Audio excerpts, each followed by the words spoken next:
오늘 말씀의 제목은 선악과를 먹일 것인가 생명나무 열매를 먹일 것인가. 이 말씀의 그 제목이 일주일 동안 계속 이렇게 제 마음 가운데 있었습니다. 먹인다는 건 누구에게 먹인다 이렇게 볼 수 있겠지만 나에게, 저에게 제가 지금 생명나무의 열매를 먹고 있는가 아니면 선악과 열매를 먹고 있는가 그런 고민하면서 저에게도 먹이지만 또 우리 사랑하는 사람들에게 생명나무 열매를 먹일 것인가 선악과를 먹일 것인가 그런 고민들을 했습니다. 우리가 이 고민을 하면서 우리가 한번 같이 창세기 3장 1절 말씀을 보겠습니다. 창세기 3장 1절. 먼저 1절에서 7절까지의 말씀을 받들어 읽겠습니다.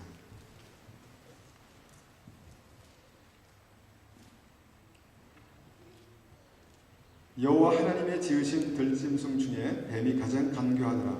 뱀이 여자에게 물어가로되 하나님이 참으로 너희더러 동산 모든 나무의 실과를 먹지 말라 하시더냐? 여자가 뱀에게 말하되 동산 나무의 실과를 우리가 먹을 수 있으나 동산 중앙에 있는 나무 실과는 하나님 말씀에 너희는 먹지도 말고 만지도 말라 너희가 죽을까 하노라 하셨느니라. 네, 여기까지 한번 보고요. 나머지는 제가 쉬운 성경으로 한번 읽겠습니다. 쉬운 성경 창세기 3장 1절부터 다시 제가 읽겠습니다. 여호와 하나님께서 만드신 들짐승 가운데 뱀이 가장 간사하고 교활했습니다. 어느 날 뱀이 여자에게 와서 말했습니다. 하나님이 정말로 동산 안에 어떤 나무의 열매도 먹지 말라고 하시더냐? 여자가 뱀에게 말했습니다. 우리는 동산 안에 있는 나무의 열매를 먹을 수 있어. 하지만 하나님께서는 동산 한가운데 있는 나무의 열매는 먹지도 말고 만지도 마라. 그렇지 않으면 너희가 죽을 것이다 라고 말씀하셨어. 그러자 뱀이 여자에게 말했습니다. 너희는 죽지 않아. 하나님은 너희가 그 나무 열매를 먹고 너희 눈이 밝아지면 선과 악을 알게 되어 너희가 하나님과 같이 될까봐 그렇게 말씀하시는 거야. 여자가 보니 그 나무 열매는 먹음직스러웠으며 보기에도 아름다웠습니다. 게다가 그 열매는 사람을 지혜롭게 해줄 것처럼 보였습니다.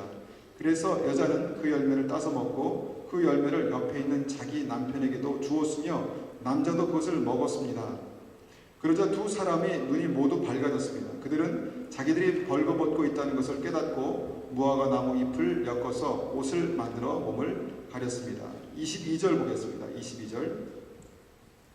22절부터 24절까지 계속해서 읽겠습니다.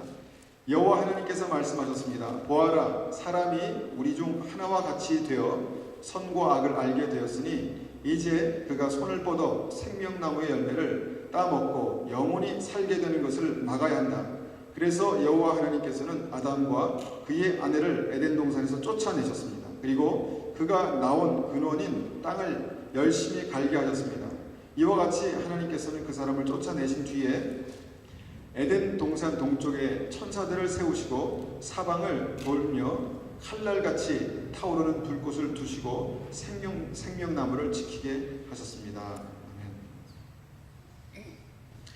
지난 시간에 제가 말씀을 통해서 한 사람 아담의 불순종으로 말미암아서 전 인류의 사망이 오게 됐다. 그리고 한 분 예수님의 순종으로 말미암아 전 인류의 생명이 오게 됐다. 제가 말씀드렸습니다. 그래서 영적인 이런 원리 가운데서 나 한 사람의 순종이 모든 사람에게 생명을 오게 할 수 있다. 그 말씀을 제가 드렸었습니다. 여러분, 이것이 굉장히 중요합니다. 내가 어떤 생각을 하고 판단을 하여서 어떤 믿음을 갖게 되는 것이 나 한 사람의 문제뿐만 아니라 나를 통해서 사랑하는 사람들에게 더 큰 영향을 끼치게 된다는 것입니다. 문제는 이제 그 한 사람의 순종이죠. 내가 어떻게 주님 앞에 순종할 것인가. 그것이 이제 문제입니다. 그런데 오늘 우리가 읽은 창세기 말씀은 최초의 사람이 어떻게 불순종했는가에 대한 내용을 담고 있습니다. 어떻게 처음에 이 사람이 불순종했는가, 주님께서 그 동산 중앙에 있는 그 선악과를 따먹지 말라, 따먹으면 정말로 죽는다, 그렇게 말씀하셨습니다. 그런데 하와가 선악과를 따먹었습니다. 먼저 따먹고 그것을 아담에게 주었습니다. 이것이 이제 최초의 성경에서 보는 불순종입니다. 그런데 이 말씀을 묵상하다 보니까, 이 말씀을 생각하면서 이제 이렇게 묵상하다 보니까 놀라운 사실 하나가 있었습니다. 그것이 뭐냐면, 사람이 이제 하나님께 불순종하고 선악과를 먹고 타락했잖아요. 근데 우리는 보통 죄가 많아서 이렇게 죄를 범한다 이렇게 생각합니다. 내가 죄가 많아서 타락하게 되고, 내가 너무 약해서 타락하게 된다 그렇게 생각하지 않습니까? 근데 오늘 말씀 보니까 하나님의 형상으로 완벽하게 지음을 받은 아담이, 하와가 타락하고 쓰러졌다는 것입니다. 불순종하고 쓰러졌다는 것입니다. 여러분, 이런 관점에서, 이런 포인트에서 여러분 이것을 말씀을 어떻게 생각해 보았는지 모르겠지만, 그들은 완벽한 하나님의 형상으로 있을 때 타락하고 쓰러졌다라는 것입니다. 불완전하고 약해도 넘어질 수 있습니다. 그렇지만 아무 문제가 없이 온전할 때에도 넘어질 수 있다는 것입니다. 근데 최초의 넘어짐은, 최초의 불순종은 바로 완전할 때, 온전할 때 있었다라는 사실입니다. 왜 그럴까? 여러분, 왜 그렇다고 생각하십니까? 왜 그랬다고 생각하십니까? 왜 그렇게 할 수 있었다고 생각하십니까? 여기서 알 수 있는 중요한 사실 한 가지가 있습니다. 우리가 분명히 생각해야 될 중요한 사실이 있는데, 왜 그들이 넘어졌는가? 왜 그들이 넘어졌는가? 그것은 그들을 쓰러뜨리려는 사단이 거기에 있었기 때문입니다. 너무 단순하게, 제가 너무 간단하게 대답했기 때문에 여러분에게 그것 때문에 이렇게 생각할 수 있겠지만, 여러분, 우리를 쓰러뜨리는 사단이 그 자리에 있었기 때문에 그가 넘어질 수 있었다, 넘어졌다라는 것입니다. 사단은요, 아담과 하와뿐만 아니라 동일하게 예수님도 넘어뜨리려고 왔습니다. 예수님도, 거룩하신 하나님의 아들 메시아 예수님이 이 땅에 계셨을 때 예수님도 넘어뜨리려고 왔다는 것입니다. 예수님의 죄가 사단을 부른 것이 아니라, 예수님의 죄가 사단을 부른 것이 아니라, 사단이 있기 때문에 예수님이 사단을 만난 것입니다. 여러분, 어떻게 생각하십니까? 우리가 그렇게 생각한다면, 내가 있는 곳에서 내가 죄를 범할 수 있는 이유는, 내가 하나님께 불순종할 수 있는 이유는 그 불순종의 아비인 사단이 있기 때문이다. 내가 약하고 내가 연약하기 때문에 내가 넘어진 것이 아니라 사단이 거기 있기 때문에 그렇다라는 것입니다. 여러분, 동의하세요? 준혁이 동의해요? 네, 사단이 거기 있기 때문에 그렇다는 것입니다. 그렇다면 여러분, 우리가 사는 삶 속에서, 우리 가정 안에, 우리 교회 안에, 우리 관계 안에 그것이, 그놈이 거기 있기 때문에 문제가 생기는 것입니다. 근데 우리는 대부분 그것을 알고는 있지만 마음에서 그렇게 깊이 생각하지는 않습니다. 여러분, 이 말씀을 통해서 또 볼 수 있는 것은 뭐냐면, 여러분의 완전함이, 여러분의 깨끗함이 여러분을 지켜주지 못합니다. 그렇지 않습니까? 여러분의 완전함이, 하나님의 완전한 형상이 그를 지켜주지 못할 것처럼 우리의 완전함과 깨끗함이 우리를 지켜주지 못합니다. 왜 천성적으로 보면은 선한 사람이 있지 않습니까? 야, 저 사람은 법 없이도 살 거야 라는 그런 사람들이 있습니다.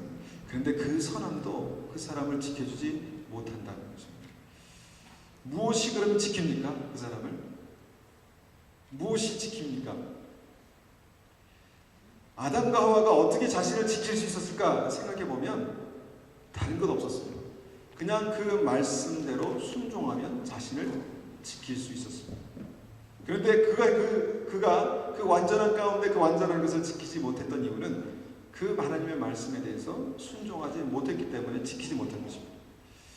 여러분, 우리 말 가운데 지피지기면 백전백승이다 라는 말이 있습니다. 제가 이런 사자성어 말할 때 실수를 가끔 하거든요. 적을 알고 나를 알면 100번 싸워도 100번 다 이긴다 라는 그런 말입니다. 우리를 계속해서 넘어뜨리는 사단이 있다면, 그런 적이 있다면 그 놈을 알아야지 우리가 그 싸움에서 이길 수 있지 않겠습니까? 그러면 우리를 넘어뜨리고 우리의 생명을 빼앗아 가려고 하는데, 그것을 잘 알아야지 우리가 우리 자신을 지킬 수 있지 않겠어요? 여러분, 완전한 하나님의 형상까지도 타락하게 한 놈이 사단입니다. 사단. 이 사단은 다시 말하면 바보가 아니에요. 그냥 무기력한 멍청이가 아닙니다. 사단은 허수아비가 아닙니다. 그냥 있으나 마나 저기 있구나 이게 아닙니다. 우리가 대부분의 믿는 사람들이 이것을 모르기 때문에 당하는 것입니다. 에스겔서 28장 말씀 보면 사단은 천사들 중에 하나였을 뿐만 아니라 제일 높은 천사장이었다 그렇게 말합니다. 천사 중에 우두머리였다 그렇게 말합니다. 그 본질은 타락했지만 그 능력은 그대로 있습니다. 사단에게. 예수님께서 사단을 요한복음 12장 31절에 보면 이 세상의 임금이라고 그렇게 말합니다. 제가 잠깐 읽어보면 이제 이 세상의 심판이 이르렀으니 이 세상 임금이 쫓겨나요. 사단이 이 세상의 임금이라고 불릴 만큼 그렇게 영향력 있는 존재였다는 것입니다. 에베소서 6장에서도 분명히 우리의 싸움은 혈과 육에 대한 싸움이 아니다.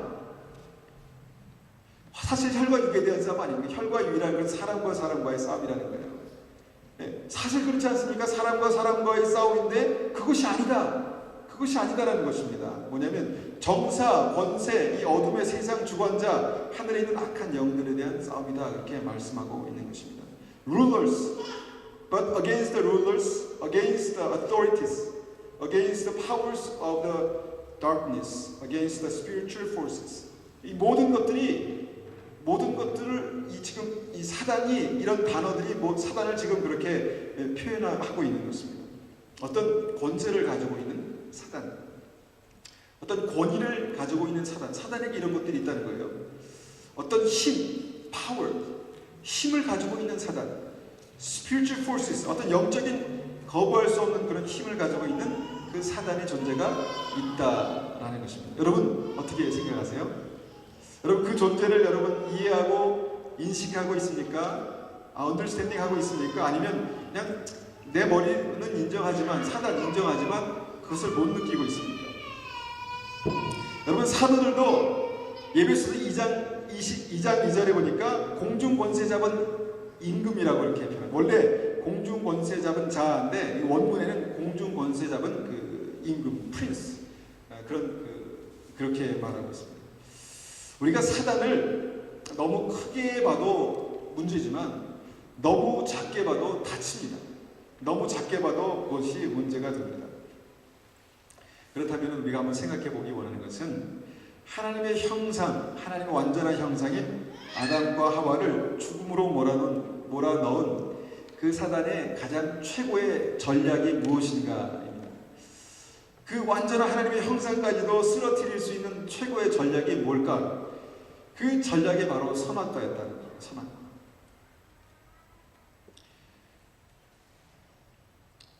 사단이 만약에 그 전략이 효과가 있었다면 완전한 하나님의 어떤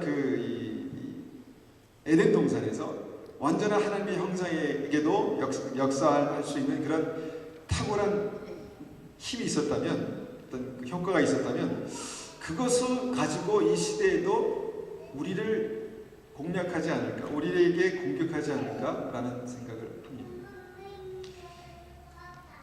그것이 뭘까? 사단이 우리를 쓰러뜨릴 수 있는 그 선악과 작전, 그것이 뭘까가 이제 오늘 말씀의 중요한 포인트입니다.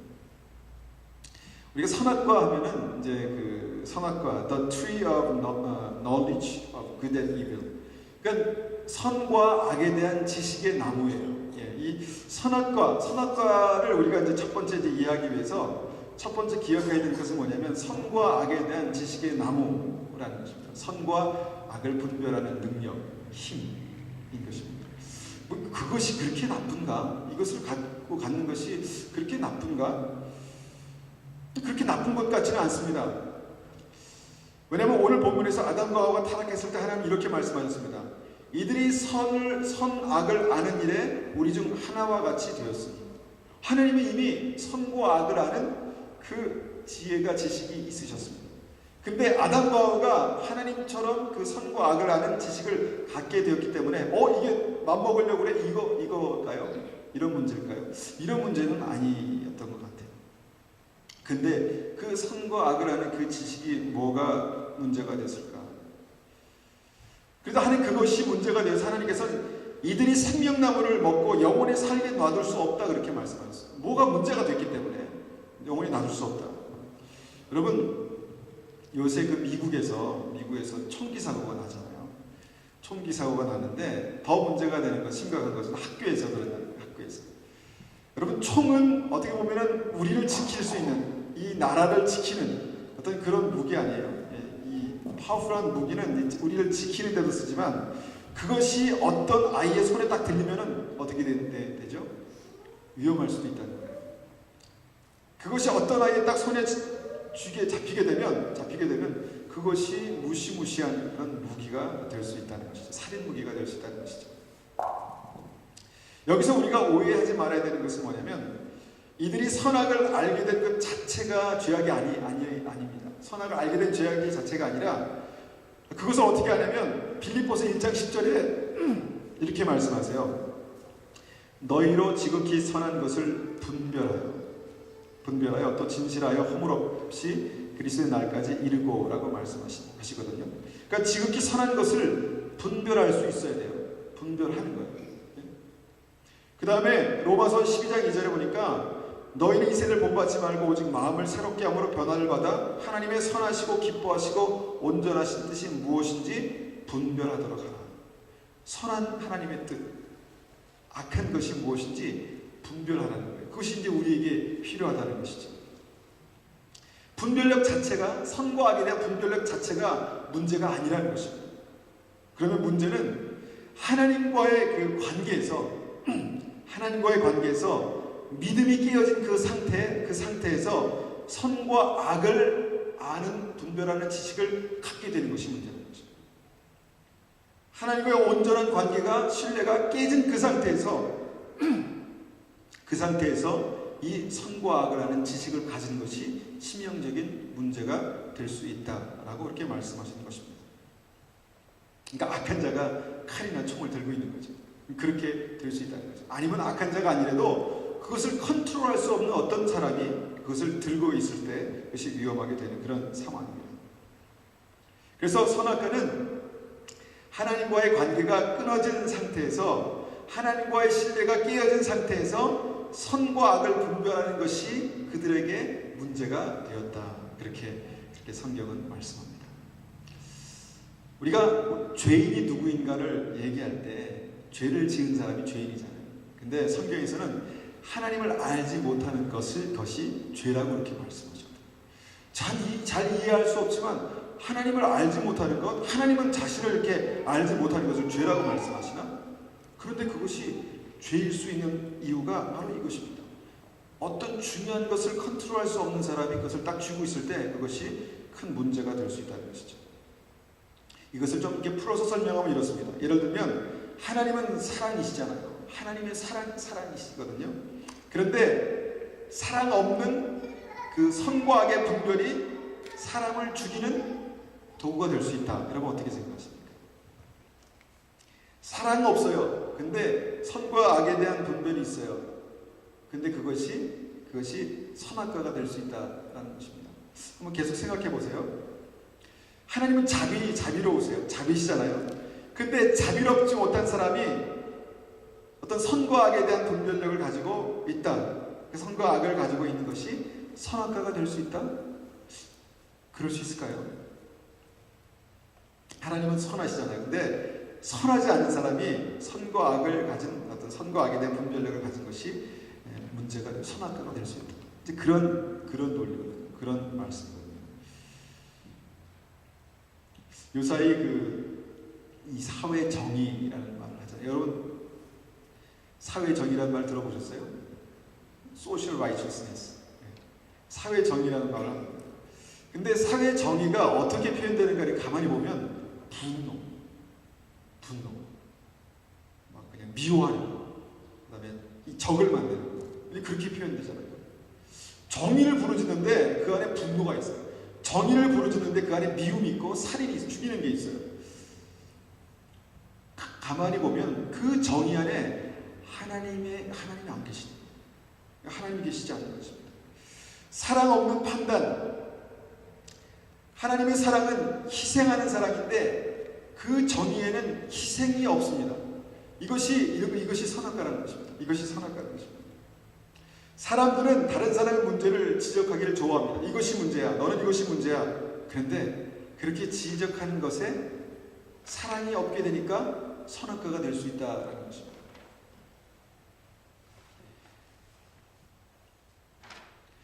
우리가 문제 해결에 대해서 이렇게 얘기할 수 있어요. 어떻게 하면 문제를 해결할 수 있을까? 이렇게 말할 수 있습니다. 근데 거기에 만약에 사랑과 희생이 없다면 그것은 문제를 해결할 수 없을 뿐만 아니라 그 문제 해결하려는 그런 방법은 선악과가 될 수 있다는 것입니다. 왜냐하면 판단과 정죄만 있을 수 있기 때문입니다. 판단과 정죄. 이것이 선악과입니다.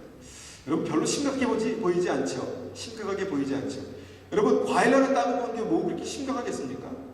그런데 어떤 문제는요, 나에게는 그렇게 심각해 보이지 않은데 하나님께서는 굉장히 중요하고 심각하게 보시는 문제들이 성경에 있습니다. 여러분, 이 선악과 하나 때문에 영원한 죽음에 이르렀다는 사실을 우리가 기억할 때 우리가 이 말씀을 통해서 사단이 오늘날도 지금도 이 선악과를 통해서 어떻게 우리를 쓰러뜨리려고 하는 것인지를 알아야 합니다. 왜냐하면 이것이 사단의 최고의 무기였어요. 최고의 전략이었어요. 완벽한 아담도 완벽한 하와도 쓰러뜨릴 수 있는 그런 무기였다는 것입니다. 사단은 지금도요, 선악과를 통해서 교회를 분열시키고 있습니다. 교회를 분열시킵니다. 정의를 부르짖는데 사랑이 없습니다. 옳은 것을 말하고 있는데 용납함이 없고 용서가 없습니다. 여러분, 그것이 하나님의 완벽한 교회도 타락시킬 수 있습니다. 거룩한 하나님의 사람들끼리 서로 죽이고 죽고 넘어뜨리는 그런 일들이 있을 수 있다는 것입니다. 근데 이것을 하나님께서 굉장히 심각하게 보신다는 것입니다. 내가 아무리 선과 악에 대한 정확한 분별력이 있고 지식이 있다 할지라도 사랑이 없으면 아무것도 아닙니다. 사랑이 없으면 아무것도 아닙니다. 여러분, 우리가 속지 말아야 합니다. 속지 말아야 합니다. 우리의 날카로운 비판과 분별력, 옳고 그름에 대한 어떤 분명한 기준, 이것이 우리를 살리지 못합니다. 근데 사람들은 이것이 우리를 살릴 거라고 생각합니다. 그런데 이것이 우리를 살리지 못합니다. 살리는 것은 생명나무입니다. 생명나무입니다. 주님께서 이것을 다 버려라 그렇게 말씀하신 것이 아닙니다. 생명나무가 없는 선악과는 이것은 독입니다. 생명나무가 없는 선악과를 먹은 사람은 생명나무를 먹을 수 없습니다. 이게 독이기 때문에. 그래서 우리가 어떤 그런 것을 생각할 때 이것이 살리는 생명나무인지 아니면 죽이는 선악과인지를 분별해야 됩니다. 무엇으로 분별한다고요? 하나님의 성품으로 분별. 하나님께서 그 가운데 계시는가 아닌가. 여러분, 두 번째 보면은 그 선악과를 먹은 사람들의 특징이 있어요. 선악과를 먹은 사람 특징이 있는데, 선악과를 먹은 사람은 그 타락으로 절대 혼자 죽지 않습니다. 물귀신 작전합니다. 물귀신 작전. 혼자 죽지 않습니다. 선악과를 먹은 하와가 어떻게 했습니까? 사랑하는 아담을 불러서 같이 먹게 했다는 것입니다. 죽어도 함께 죽고 살아도 함께 살자. 이게 좋은 말이잖아요. 네, 좋은 말인데 이것이 문제가 될 수 있습니다. 같이 죽자는 거예요. 같이.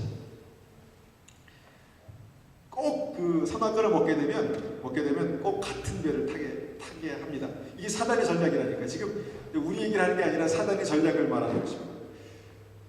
동의를 구하고 함께 가기 원합니다. 친구 따라 강남 간다는 거예요. 동의를 구하고 함께 가기 원합니다. 그런데 가려는 것이 어떤 것이냐면 선악을 분별하자는 것입니다. 선악을 분별하자. 옳고 그름을 가리자. 나쁘지는 않습니다. 그렇지만 나쁘지 않지만 결국은 같이 죽이는 사단의 그 전략입니다.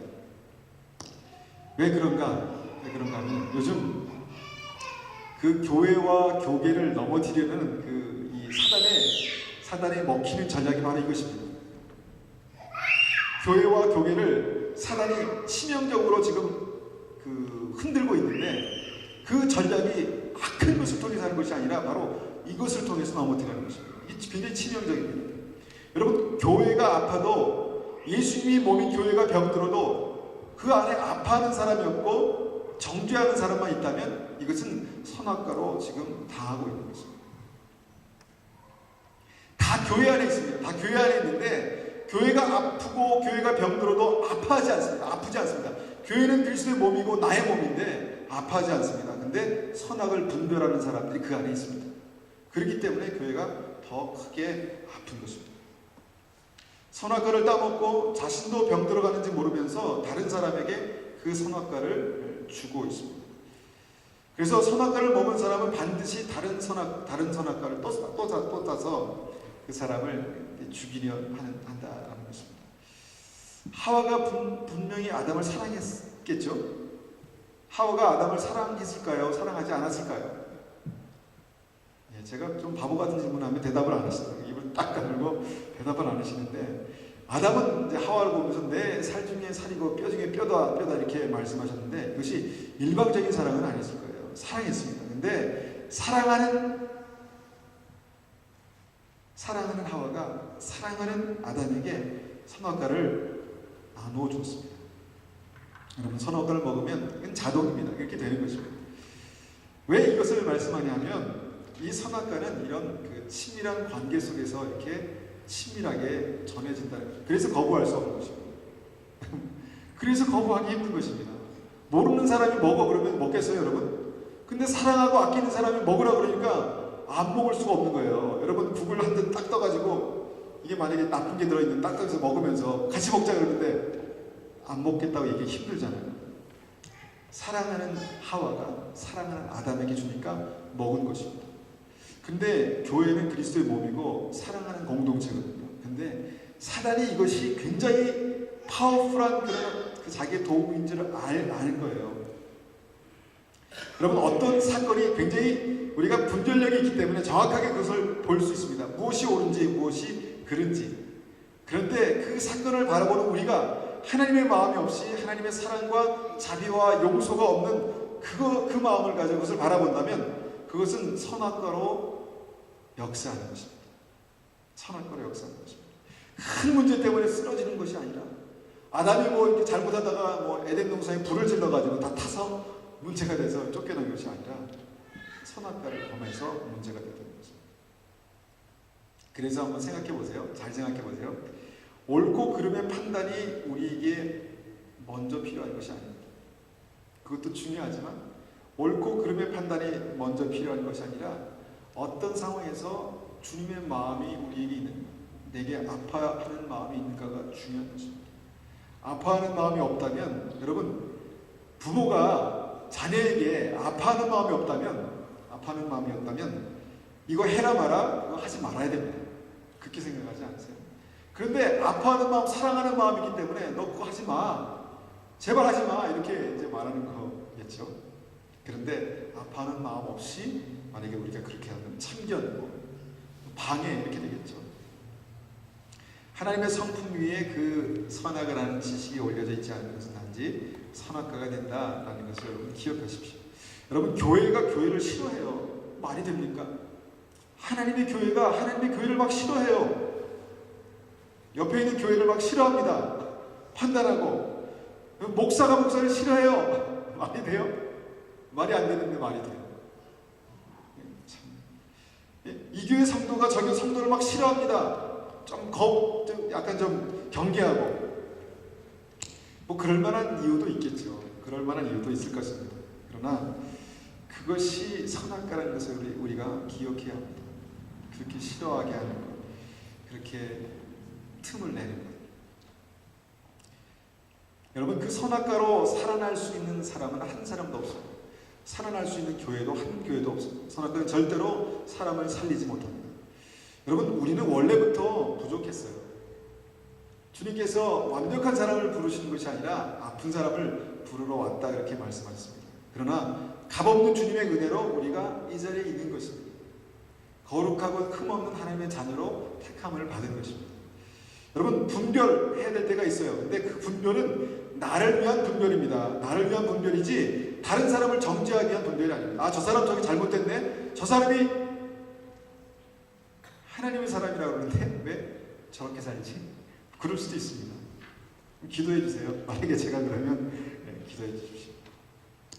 세 번째로 우리가 선악과를 통해서 사단의 전략을 이해할 때 중요한 것은, 선악과는요, 보암직도 하고 먹음직도 했다, 이렇게 말하고 있습니다. 선악과는 보니까 매식겁고 속이 멋있고 이거 어떻게 먹어? 이러지 않았습니다.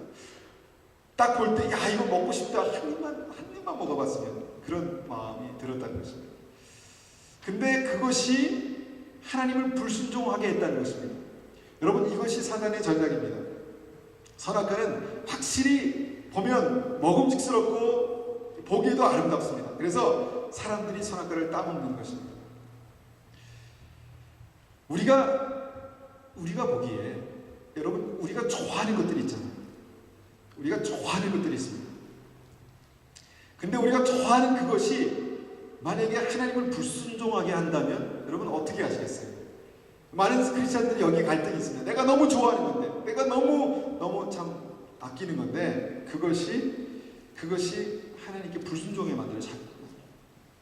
그러면 그것이 선악과일 수 있습니다.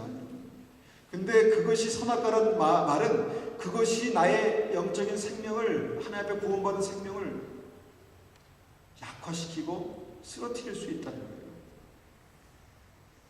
뭔가 그것이 좋은데 특별한 문제가 없는 것 같은데 자꾸 하나님께 불순종하게 만들어요. 그러면 그것이 선악과입니다.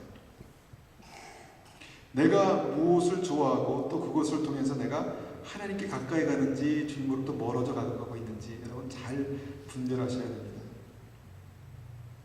여러분이 좋아하는 거 하나도 하지 마십시오. 이 말씀을 하는 것이 아닙니다. 여러분 좋아하는 것을 하십시오. 그렇지만 그것이 자꾸 하나님을 불순종하게 한다면 그것이 바로 선악과고 그것을 먹으면 문제가 되는 겁니다. 여러분 그 성경을 보면은 신약을 보면은 그 율법이 나오잖아요. 여러분 말씀과 율법의 차이가 뭘까요? 십계명도 율법이잖아요. 하나님 주신 말씀이잖아요. 말씀과 율법의 차이가 뭘까요?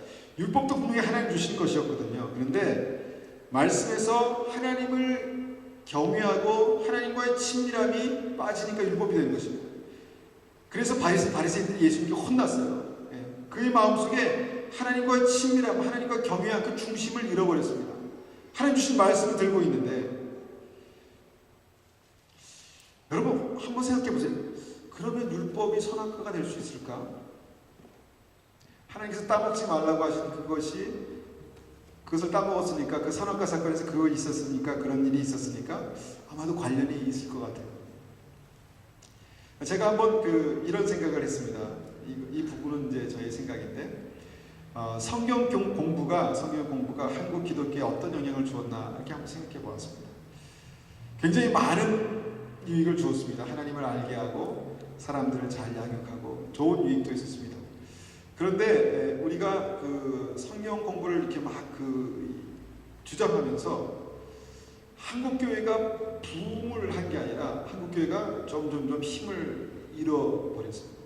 10년, 20년 오면서. 그렇다면은 그것이 나쁜 것은 아니지만 그 방법을 택하는데 뭔가 문제가 있지 않았나 그런 생각을 하게 됩니다. 성경은 공부하는데 그 성경을 공부하는 사람들이 예수 그리스도의 신부가 되는 것이 아니라 뭔가 종교인이 되고 뭔가 지식인이 되는데 하나님을 정말 사랑하는 사람들로 만들지 못한다면 성경 공부를 하지 말 그게 아니라 그런 말이 아니라 못한다면 어디서 문제가 있는지 한번 생각해 봐야 한다는 것입니다. 사람들은 이제 저도 예외가 아닙니다.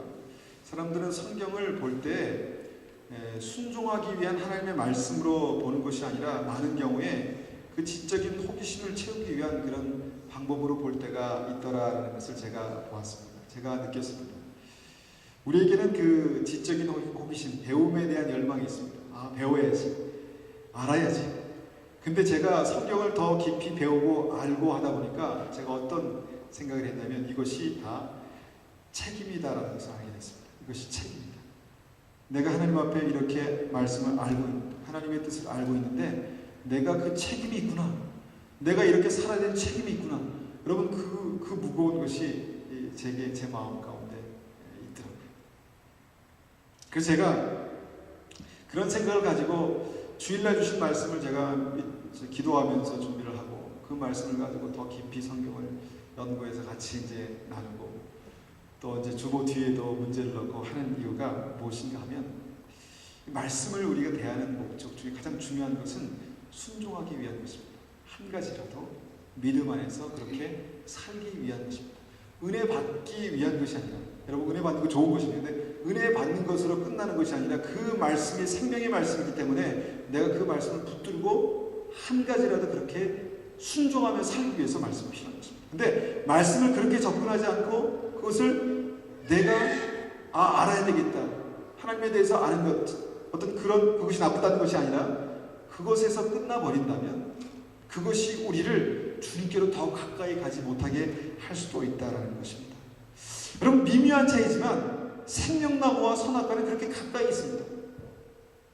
생명나무 예배 얼마나 좋습니까? 그런데 예배가 형식이 될 수 있습니다. 예배 드렸으니까 나는 하나님의 사람으로 책임을 다했다 라고 대부분의 많은 크리스천들이 그렇게 생각하지 않습니까? 선악과와 생명나무는 굉장히 가까이 있습니다.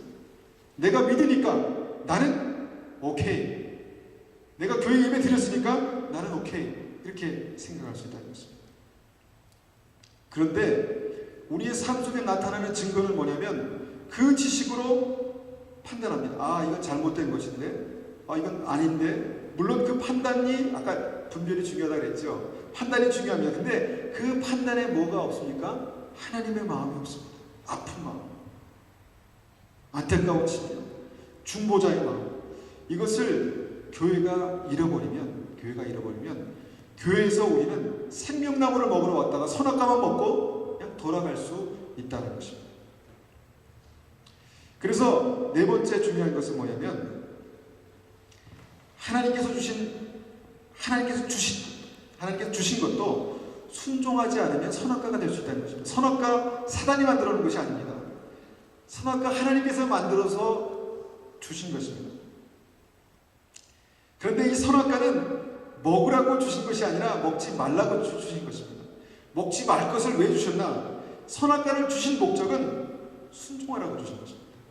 하나님의 말씀에 순종해라. 그것이 사는 길이다.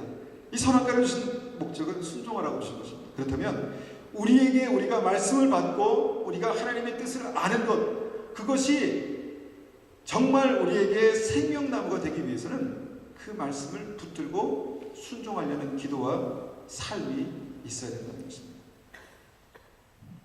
그래서 하나님께 주신 것도 순종하지 않으면 나를 죽이는 치명적인 선악과가 될 수 있다는 것을 알아야지 우리가 사단에게 속지 않을 수 있습니다. 왜냐하면 우리는 다 좋은 것을 추구하며 이 자리에 앉아 있거든요. 그것을 알아야지 우리가 사단의 전략에 속지 않을 수 있습니다. 하나님의 말씀, 그 말씀을 우리가 살아갈 때 능력이 있는 것입니다. 교회도 순종할 때 생명력이 역사하는 그리스도의 몸이 되는 것입니다.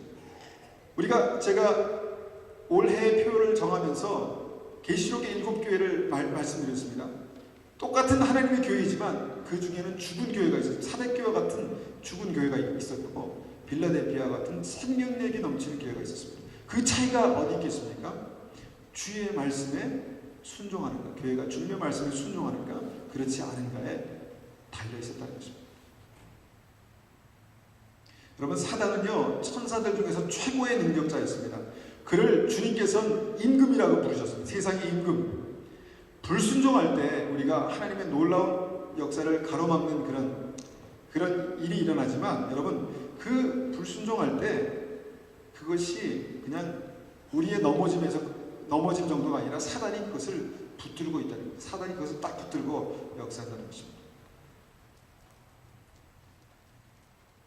그래서 우리가 철저하게 그 사단이 권하는 선악과가 있다는 것을 이해하고, 만약에 그것이 느껴지면 사랑해도 no라고 얘기할 수 있어야 합니다. 사랑해도 no라고 얘기할 수 있어야 합니다. 그렇다면 어떻게 해야 합니까? 결론적으로 그렇다면 어떻게 해야 되나? 선악과를 거부하고 생명나무 열매를 먹어야 되는데요. 사랑하는 사람들에게 선악과가 아닌 생명나무 열매를 먹여야 되는데, 나에게도 먹이고 사랑하는 사람 먹여야 되는데, 그러면 생명나무가 무엇일까요? 생명나무. 생명나무가 무엇일까? 뭐라고 생각하십니까? 생명나무 뭐 예수님이시죠. 예수님. 내 살과 내 피를 먹지 아니하면 그곳에 안에 생명이 없다고 말씀하신 예수 그리스도가 우리의 길과 진리요 생명이 되십니다. 예수님은 그래서 십자가 위에서 다 이루었다 그렇게 말씀하신 것입니다. 아담과 하와의 범죄 때문에 죄가 세상에 들어와서 완전히 그렇게 됐는데 예수님께서 십자가에 달림으로 예수님의 순종으로 말미암아 다 살려내셨습니다.